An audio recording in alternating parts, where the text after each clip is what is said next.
Frankenstein Chapter 8. We passed a few sad hours until 11 o'clock, when the trial was to commence. My father and the rest of the family being obliged to attend as witnesses, I accompanied them to the court. During the whole of this wretched mockery of justice, I suffered living torture. It was to be decided whether the result of my curiosity and lawless devices would cause the death of two of my fellow beings. One, a smiling babe, full of innocence and joy. The other, far more dreadfully murdered, with every aggravation of infamy that could make the murder memorable in horror.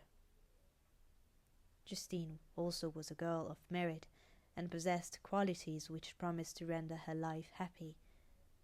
Now all was to be obliterated in an ignominious grave, and I the cause. 1,000 times rather would I have confessed myself guilty of the crime ascribed to Justine, but I was absent when it was committed, and such a declaration would have been considered as the ravings of a madman, and would not have exculpated her who suffered through me. The appearance of Justine was so calm. She was dressed in mourning, and her countenance, always engaging, was rendered by the solemnity of her feelings exquisitely beautiful. Yet she appeared confident in innocence, and did not tremble, although gazed on and execrated by thousands, for all the kindness which her beauty might otherwise have excited was obliterated in the minds of the spectators by the imagination of the enormity she was supposed to have committed.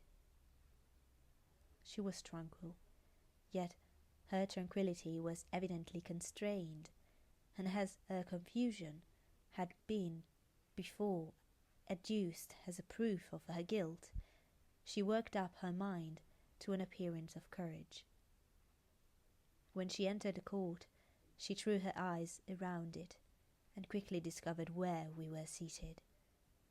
A tear seemed to dim her eye when she saw us, but she quickly recovered herself, and a look of sorrowful affection seemed to attest her utter guiltlessness.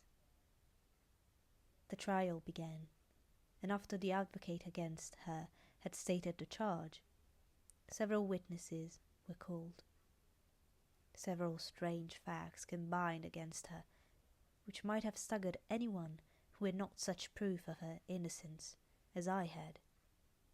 She had been out of the whole of the night on which the murder had been committed, and towards morning had been perceived by a market woman not far from the spot where the body of the murdered child had been afterwards found. The woman asked her what she did there, but she looked very strangely, and only returned a confused and unintelligible answer.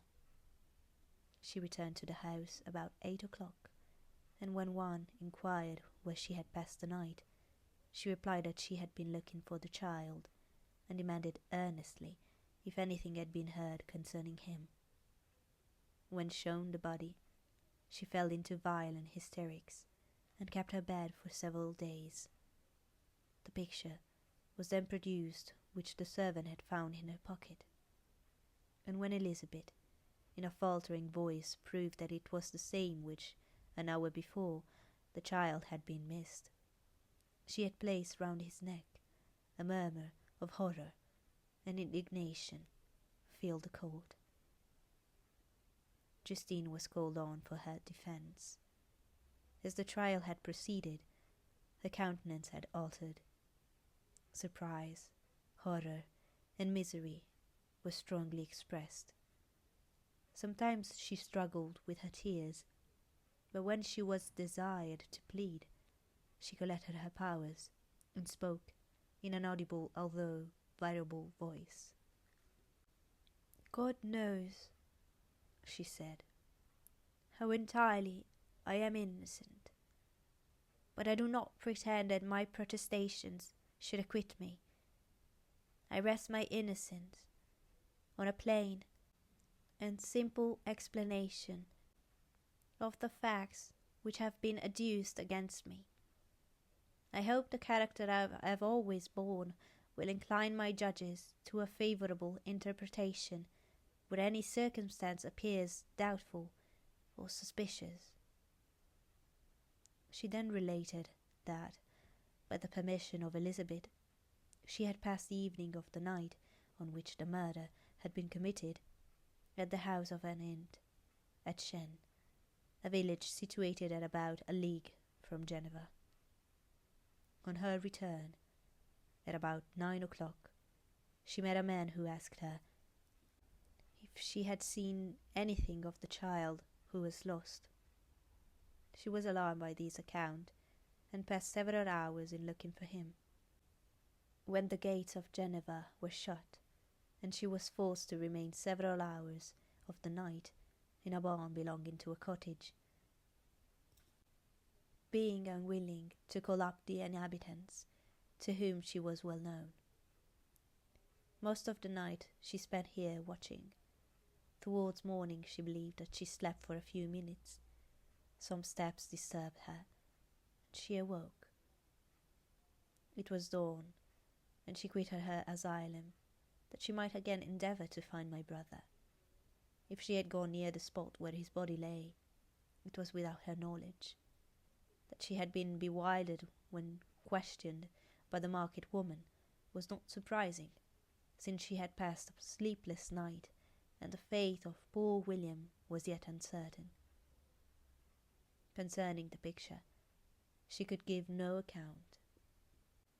I know, continued the unhappy victim, how heavily and fatally this one circumstance weighs against me, but I have no power of explaining it, and when I have expressed my utter ignorance, I am only left to conjecture concerning the probabilities by which it might have been placed in my pocket. But here also I am checked.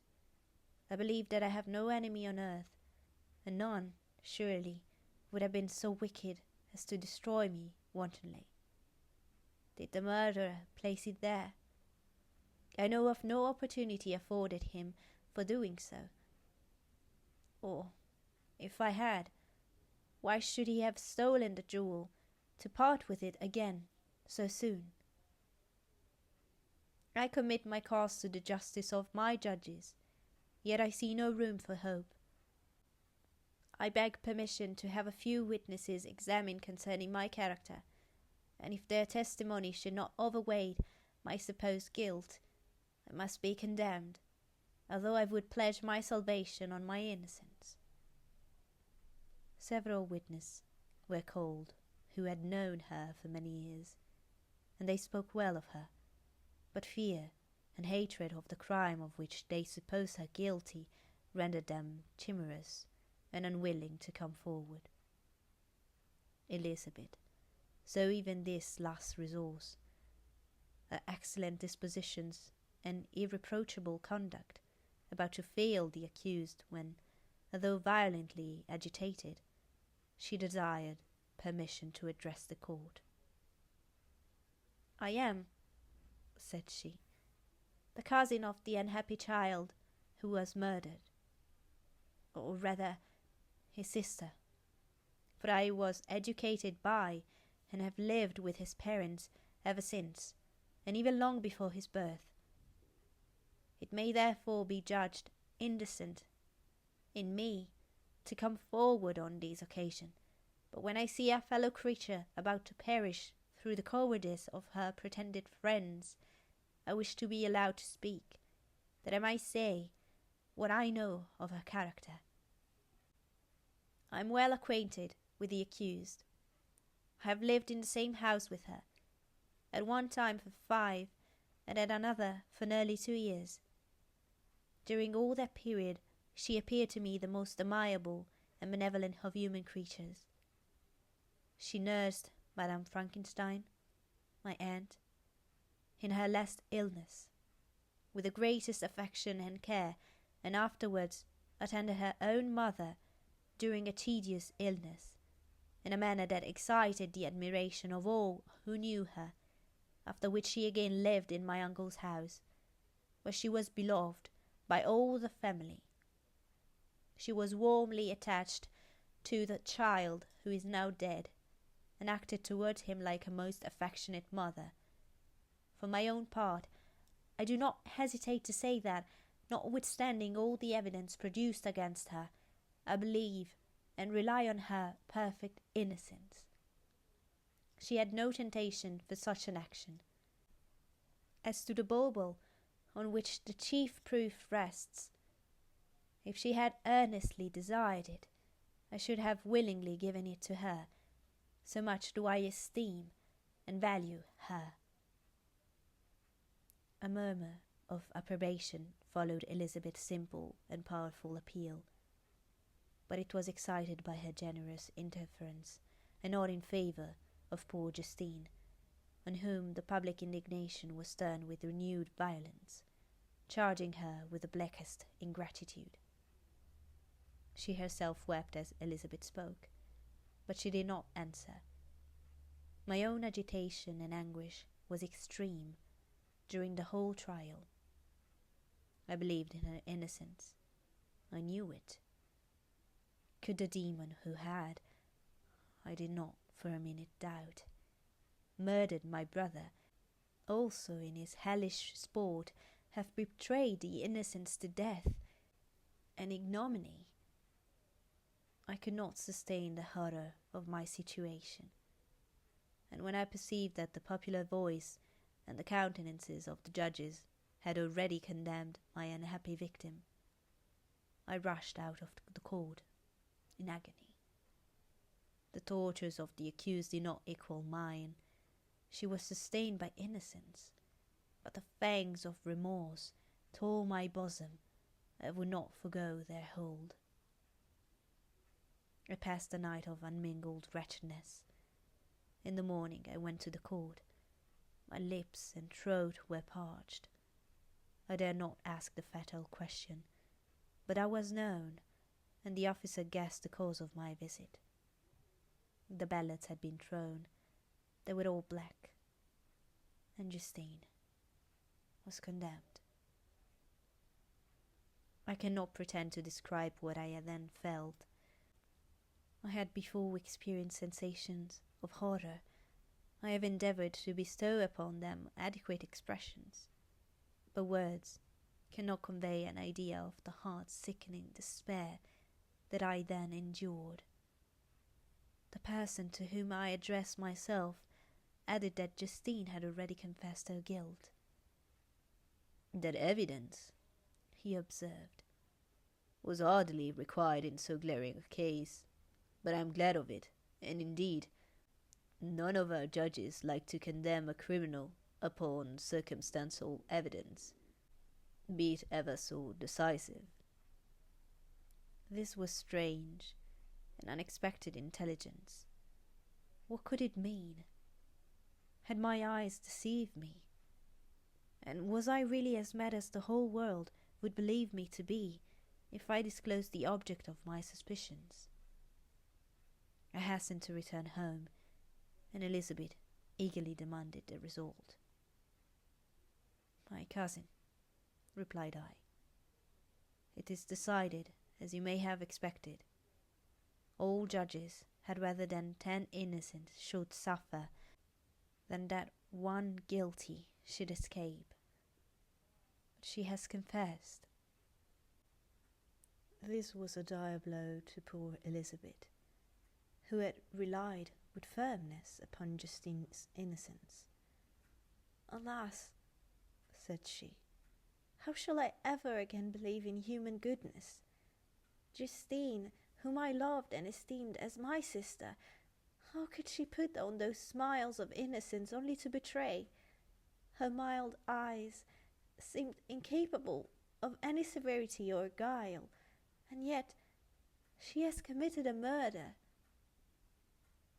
Soon after we heard that the poor victim had expressed a desire to see my cousin.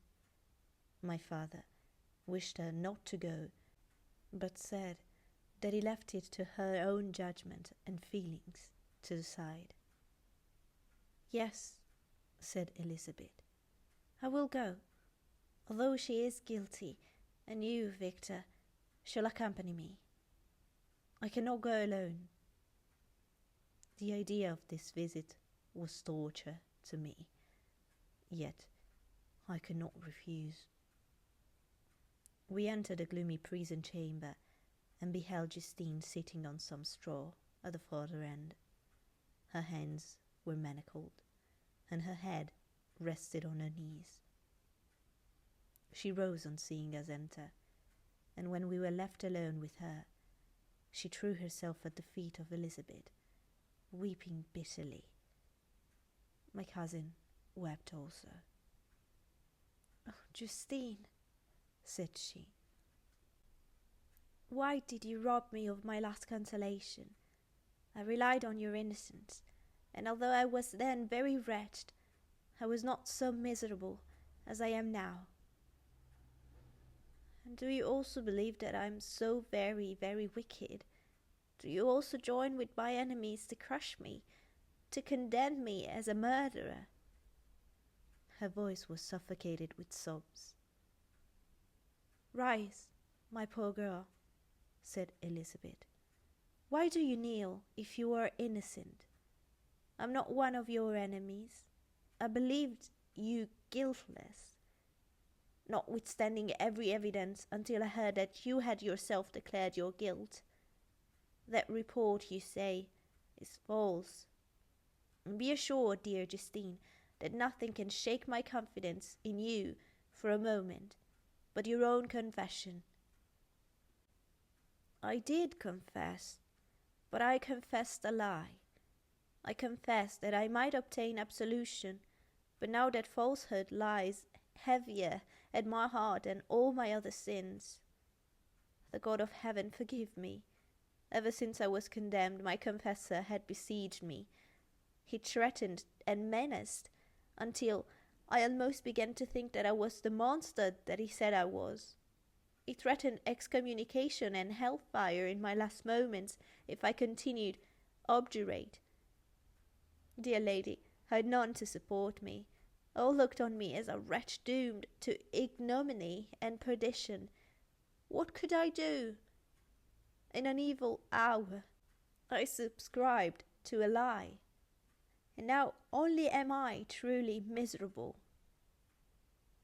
She paused, weeping, and then continued. "I thought with horror, my sweet lady, that you should believe your Justine, whom you were blessed and had so highly honoured, and whom you loved, was a creature capable of a crime which none but the devil himself could have perpetrated. Dear William, dearest blessed child, I soon shall see you again in heaven, where we shall all be happy, and that consoles me, going as I am to suffer ignominy and death.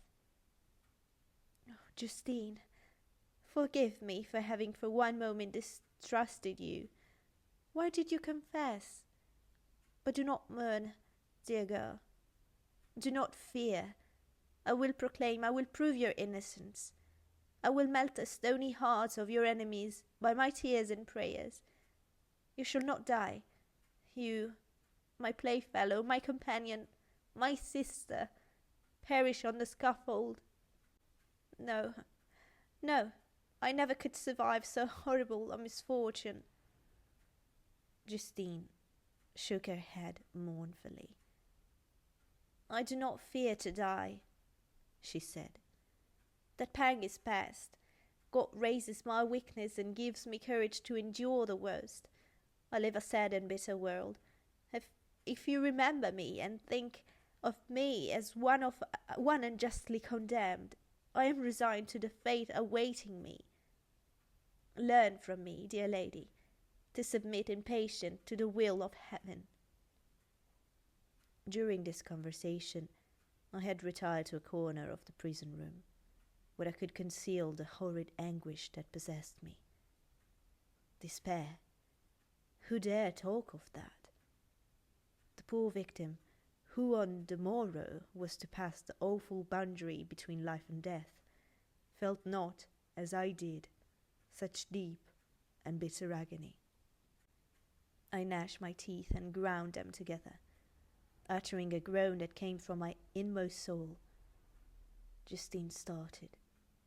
When she saw who it was, she approached me and said, "Dear sir, you are very kind to visit me. You, I hope, do not believe that I am guilty." I could not answer. "No, Justine," said Elizabeth. "He's more convinced of your innocence than I was. For even when he heard that you had confessed, he did not credit it. I truly thank him. In these last moments I feel the sincerest gratitude towards those who think of me with kindness. How sweet is the affection of others to such a wretch as I am! It removes more than half my misfortune, and I feel as if I could die in peace now that my innocence is acknowledged by you, dear lady, and your cousin." Thus the poor sufferer tried to comfort others and herself. She indeed gained the resignation she desired. But I, the true murderer, felt the never-dying warmth alive in my bosom, which allowed of no hope or consolation. Elizabeth also wept and was unhappy, but hers also was the misery of innocence, which, like a cloud that passes over the fair moon, for a while hides but cannot tarnish its brightness. Anguish and despair had penetrated into the core of my heart. I bore a hell within me which nothing could extinguish. We stayed several hours with Justine, and it was with great difficulty that Elizabeth could tear herself away. "I wish," cried she, "that I were to die with you. I cannot live in this world of misery." Justine assumed an air of cheerfulness, while she, with difficulty, repressed her bitter tears. She embraced Elizabeth, and said in a voice of half-suppressed emotion, "Farewell, sweet lady, dearest Elizabeth, my beloved and only friend. May heaven, in its bounty, bless and preserve you. May this be the last misfortune that you will ever suffer. Live and be happy, and make others so." And on the morrow, Justine died. Elizabeth's heart-rending eloquence failed to move the judges from their settled conviction in the criminality of the saintly sufferer. My passionate and indignant appeals were lost upon them, and when I received their cold answers and heard the harsh, unfeeling reasoning of this man, my purposed avowal died away on my lips. Thus I might proclaim myself a madman, but not revoke the sentence passed upon my wretched victim. She perished on the scaffold as a murderess. From the tortures of my own heart, I turned to contemplate the deep and voiceless grief of my Elizabeth. This also was my doing, and my father's woe, and the desolation of that late so smiling home, all was the work of my thrice accursed hands. Ye weep, unhappy ones, but these are not your last tears. Again shall you rise the funeral wail, and the sound of your lamentation shall again and again be heard. Frankenstein, your son, your kinsman, your early much-loved friend, he who should spend each vital drop of blood for your sakes, who has no thought nor sense of joy except as it is mirrored also in your dear countenances, who would fill the air with blessings and spend his life in serving you.